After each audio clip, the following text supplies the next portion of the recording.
வணக்கம் நண்பர்களே, இன்றைக்கி நம்ம சில்லி ஃபிஷ் எப்படி பண்ணுறதுன்னு பார்க்கலாம். சில்லி ஃபிஷ் பண்ணுறதுக்கு கொஞ்சம் பெரிய மீன், முள் கம்மியாக இருக்க மீனை இந்த மாதிரி கட் பண்ணி கொடுக்க சொன்னிங்கன்னா கட் பண்ணி கொடுப்பாங்க. இன்றைக்கி நம்ம 1/2 கிலோ மீன் எடுத்திருக்கோம். அதுக்கேற்ற மாதிரி நம்ம மசாலா சேர்த்துக்கலாம். மைதா 3 ஸ்பூன் சேர்த்துக்கோங்க. சோள மாவு 2 ஸ்பூன் சேர்த்துக்கலாம்.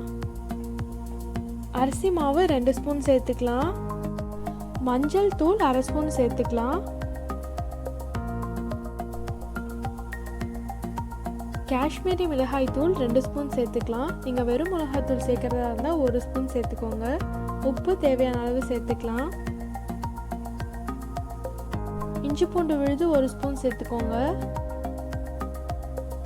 இப்போ இது எல்லாமே சேர்ந்து நல்லா கலந்து விட்டுக்கலாம்.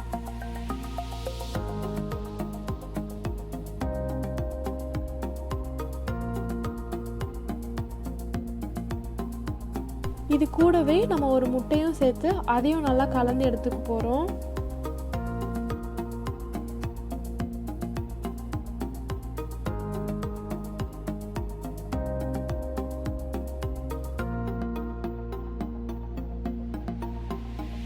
இதை நல்லா கலந்துட்டு நம்ம ஃப்ரிட்ஜில் ஒரு 15லேருந்து 30 நிமிஷம் வரைக்கும் வச்சு எடுத்துட்டா அந்த மசாலா நல்லாவே ஊறி இருக்கும். இப்போ நம்ம அதை பொரிச்சு எடுத்துடலாம். எண்ணெய் நல்லா காஞ்சிருச்சு. இப்போ நம்ம அதில் போட்டு நம்ம பொரிச்சு எடுத்துக்க போகிறோம்.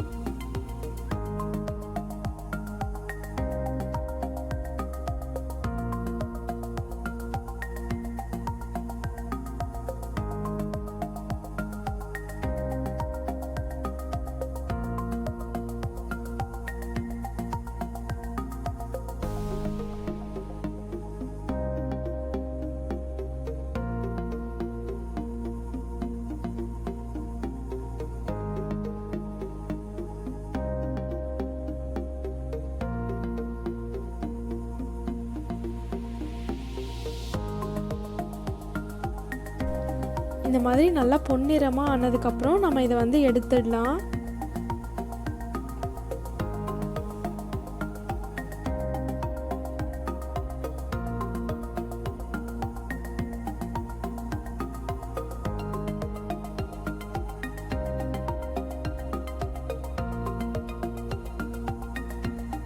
இந்த மாதிரி எல்லா மீனையும் போட்டு பொரிச்சு எடுத்துக்கோங்க.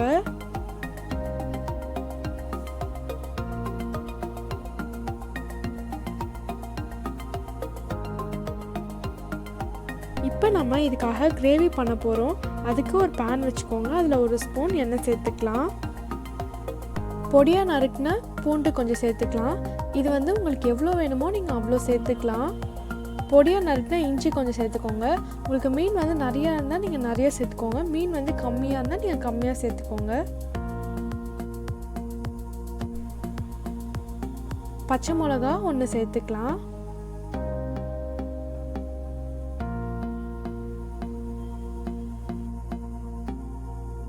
இது கொஞ்ச நேரம் வதங்கினதுக்கப்புறம் நம்ம இதில் கொடை மிளகா சேர்த்துக்க போகிறோம். இப்போ நம்ம இதில் வெங்காயம் சேர்த்துடலாம். வெங்காயம் தாள் கொஞ்சமாக சேர்த்துக்கோங்க. இதை ஒரு 2லேருந்து ஒரு 3 நிமிஷம் வரைக்கும் நீங்கள் வதக்குனா போதும். அப்புறம் சிவப்பு கொடை மிளகா கொஞ்சமாக சேர்த்துக்கலாம். மஞ்சள் கொடை மிளகா கொஞ்சமாக சேர்த்துக்கோங்க. இது இது ரெண்டுமே உங்களுக்கு ஆப்ஷனல் தான். டொமேட்டோ கெச்சப் ஒரு 4 ஸ்பூன் சேர்த்துக்கலாம். உங்களுக்கு மீன் ரொம்ப அதிகமாக இருந்துச்சுன்னா நீங்கள் இன்னும் கொஞ்சம் டொமேட்டோ சாஸ் ஊற்றிக்கோங்க. மீன் கம்மியாக இருந்துச்சுன்னா இன்னும் கொஞ்சம் கம்மியாக சேர்த்துக்கலாம். சோயா சாஸ் 3 ஸ்பூன் சேர்த்துக்கலாம். இது சால்ட் சோயா சாஸ், அதனால உப்பு போடல. உங்களுக்கு அப்படி சோயா சாஸில் உப்பு இல்லைன்னா நீங்கள் உப்பு இதில் சேர்த்து மிக்ஸ் பண்ணிக்கோங்க. வினிகர் ஒரு 2 ஸ்பூன் சேர்த்துக்கலாம்.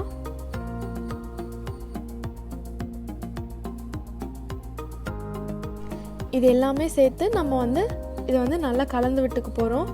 அதுவும் ஒரு 2லேருந்து ஒரு 3 நிமிஷம் வரைக்கும் போதும்.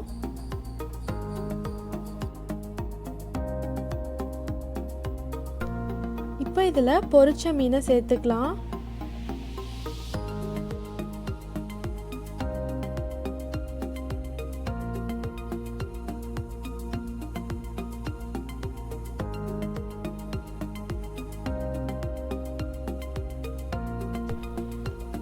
இந்த மாதிரி எல்லாமே நல்லா கலந்தாச்சு.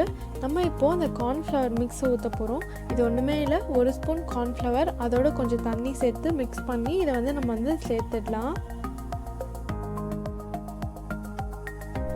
இந்த மாதிரி நல்லா மிக்ஸ் பண்ணிக்கோங்க. இது எதுக்குன்னா கொஞ்சம் வந்து உங்களுக்கு வந்து திக்கார மாதிரி இருக்கும், அதுக்காக. அவ்வளோதான், நம்மளோட சில்லி ஃபிஷ் இன்றைக்கி ரொம்ப சூப்பராக ரெடி ஆகிடுச்சு. கண்டிப்பாக வந்து இந்த டிஷ் வந்து குழந்தைங்களுக்கு ரொம்ப பிடிக்கும். அதனால் கண்டிப்பாக ட்ரை பண்ணி பாருங்கள். முள் இல்லாத மீனில் ட்ரை பண்ணி பாருங்கள். இந்த ரெசிபி உங்களுக்கு பிடிச்சிருந்துச்சுன்னா லைக், ஷேர், கமெண்ட் பண்ணுங்கள். நம்மளோட சேனல் சப்ஸ்கிரைப் பண்ணாதவங்க சப்ஸ்கிரைப் பண்ணுங்கள். நன்றி நண்பர்களே.